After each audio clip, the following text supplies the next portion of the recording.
Sumut, Srbija.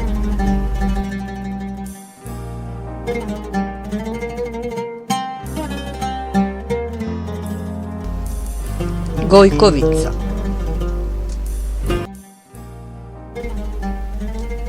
Danas pričamo o bunaru.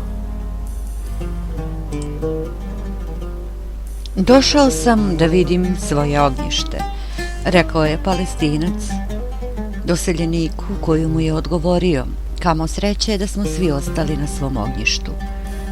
Bilo je to u Dar Tarifiju, palestinskom selu okupiranom 10. juna 1948. godine u izraelskoj operaciji Dani. Selo se nalazilo 10 km severoistočno od Ramale, a pre okupacije imalo je 2030 stanovnika koji su se bavili voćarstvom i maslinarstvom. Od voća su najviše gajili narandže i limun. Uzgajali su pšenicu, a imali su i kamenolom i barutanu. Dar Tarifi se nazivao po manastiru koji se tu nalazio. Dar Tarifi je selo čiji se atar delom prostirao na imanju svetog velikomučenika i pobedonosca Georgija.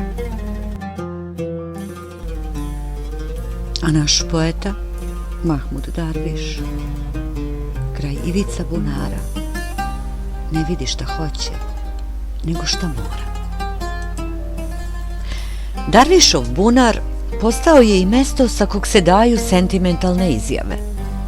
Svedoci Mahmudovih nestašluka i sami u godinama imali su prilike da u pratnji novinara kroz kaktusnjake hodaju do negdašnjeg napajališta žednih, sećajući se Albirve povodom pesnika koji je zatrpan izvor pretvorio u znamen.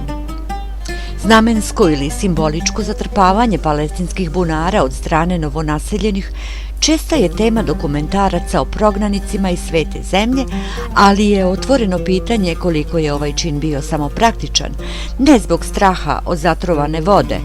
Haganski naleti su bili takvi da su ljudi pred tenkovima bežali sa onim što im se zateklo u rukama, već zbog toga što se u blizini uz žilu uvek mogao iskopati novi bunar, a stari je bivao zatrpan najpre kamenjem, a potom napunjen leševima onih koji nisu stigli ili nisu hteli da uzmaknu sa svojih pragova.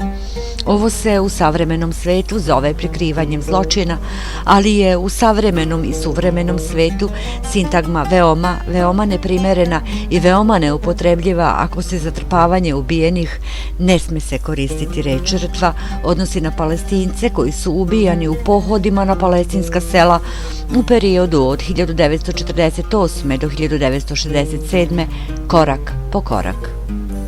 Fakat je da se zatrpavanjem starog otklanjalo još jedan trag o onima koji su najureni, ali ni tu nema vaistinu simbolike, poput proturanja zastave osvajača kroz prozor mesne zajednice.